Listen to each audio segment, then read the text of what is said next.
Welcome. Myself Dr. Roshni, your OBGYN faculty. So today we are going to talk about Module 7 clinical scenarios. So to begin with the first clinical scenario, a 25-year-old woman comes to the OPD with complaints of lower abdominal pain, pain lower abdomen, fever and white discharge per vagina for last 10 days. She has pain abdomen, fever and white discharge per vagina. On examination, per abdomen tender mass was felt on per abdominal examination. So there was a tender mass that you could feel on examination. Per speculum copious white discharge was there. There is a white discharge, and on PV or bimanual examination they are saying you have a right adnexal fullness.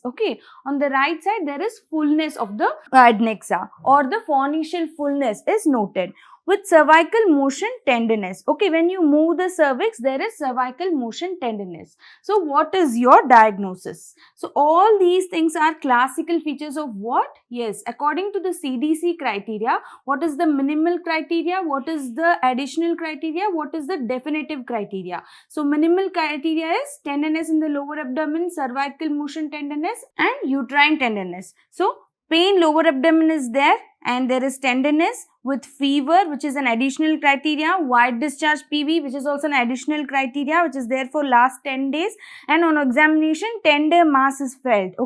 On scan what this mass will be shown as? It will be shown as a tubo-ovarian mass, isn't it? There is a mass, tubo-ovarian mass, because of the pelvic inflammatory disease. On speculum there is copious white discharge, adnexal fullness is there and cervical motion tenderness is there. One of the differential diagnoses, if they are given missed periods, pain abdomen, syncopal attack, then with cervical motion tenderness, then you should think in terms of ectopic pregnancy. So here they are giving it in terms of a PID. So what is your diagnosis? It will be PID. So this is how a PID question or an inflammation question or an infection question, they will give you a scenario which all features correlating to one particular type of infection. That is what you have to pick up. This is about the CDC criteria. They can ask you what is the minimal criteria, what is the additional criteria. Such clinical based question can lead into a direct question also. So the last line will be your direct question many a times. So this is what you should know, how to correlate your clinical findings and make sure that you come to a correct answer. Next question. A 30-year-old lady came to you for a routine health checkup. She had regular cycles, no menstrual abnormalities. There were no menstrual abnormalities with last menstrual period being 25 days back. A 30-year-old lady who is having regular cycles, just a routine gynec check she came. So that time you asked about her history. She gives a regular menstrual cycle history with her last menstrual period being on 25 days back. Her USG was done. Routinely you did her investigations like pap smear was taken. You will do a ultrasound abdomen pelvis. So it revealed a simple ovarian cyst of 3 into 3 centimeters. What do you mean by simple cyst? It is a unilocular cyst with no septations and clear fluid inside the cavity. Only on the one side it revealed a unilateral cyst.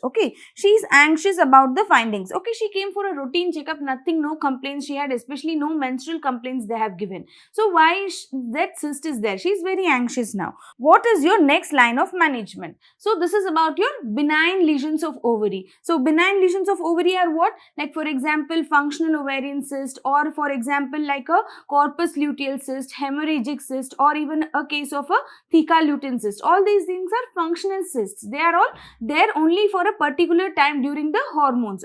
This functional cyst or this is a small cyst and it is no septation, since it is a simple cyst, it is normal. Because her LMP was 25 days back, she would have had a corpus luteum. The corpus luteum would have been misjudged as a simple ovarian cyst. So what will be your next line of management? What will you advise her? Will you tell her go undergo MRI or undergo tumor markers, or give her an option of reassurance, review scan after 3 months? That is what you will do, isn't it? So these are the different options they will give you. So what you will choose? You reassure her and tell for a repeat scan after 3 months. That is what. Or maximum what else option they can give you? They can give you to start a OC pills. Since her cycles are regular, you don't have to start a OC pills. This cyst would spontaneously regress. You only have to follow up the patient. That's all.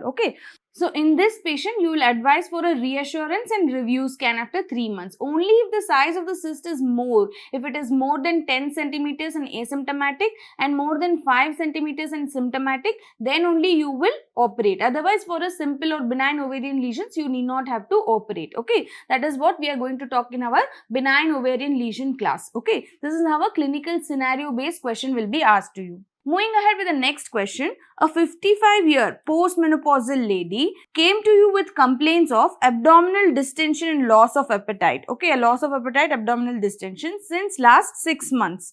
On examination, mass of 16 to 18 weeks was noted with cystic in consistency. Okay, it is cystic in consistency. If it was a fibroid, they will give firm to hardened consistency, isn't it? Since it is cystic in consistency, and then USG revealed 8 centimeters bilateral ovarian lesions with septations and papillary projections and ascites. Okay, all of them are features of malignancy, isn't it? It is a 8 centimeter cyst, it is bilateral, it is having septations, papillary projections and ascites. So all of them will account to almost 4 points of a USG guidelines, that is M value, iota scoring of M value, B rules and M rules that we are going to read in our malignant ovarian cancer.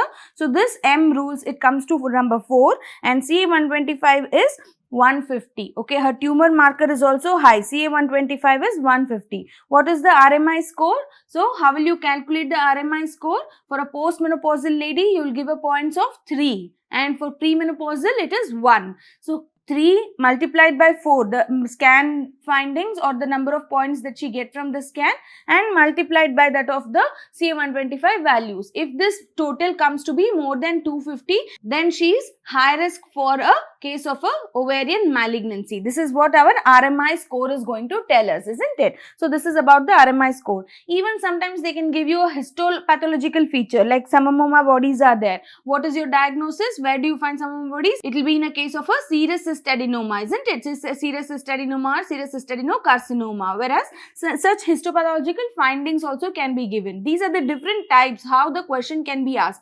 Similar history will be there. Finally, the what positive findings they give you, and from that they will ask you to come to a diagnosis. That is what is your gist of this clinical scenario. Okay.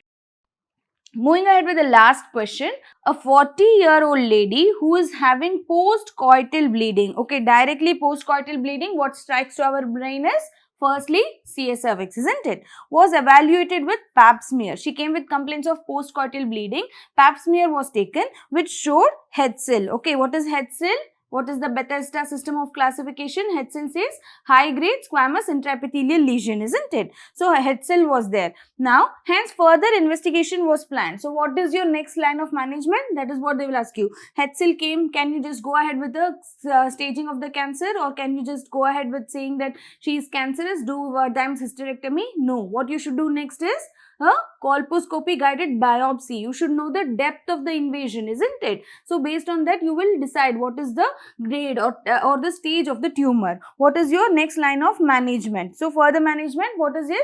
What you should do? That is the question. You should do a colposcopy guided biopsy. If they have not given colposcopy guided biopsy, or they will give you multiple options saying all this can be done except, they will give you VILI. What is VILI? Visual inspection with Lugol's iodines. VIA, that is visual inspection with acetic acid, or colposcopy guided biopsy, or they will give you go ahead with Wertheim's hysterectomy. What is the not correct answer? Wertheim's hysterectomy, isn't it? Such kind of questions can be asked. You know the answer, only thing is you should be able to apply it clinically. That is how you will come to your answer. Okay, this is all about the clinical scenarios that we were discussing. I hope you will understand the module 7 better and you will be able to answer in your exams well. Thank you.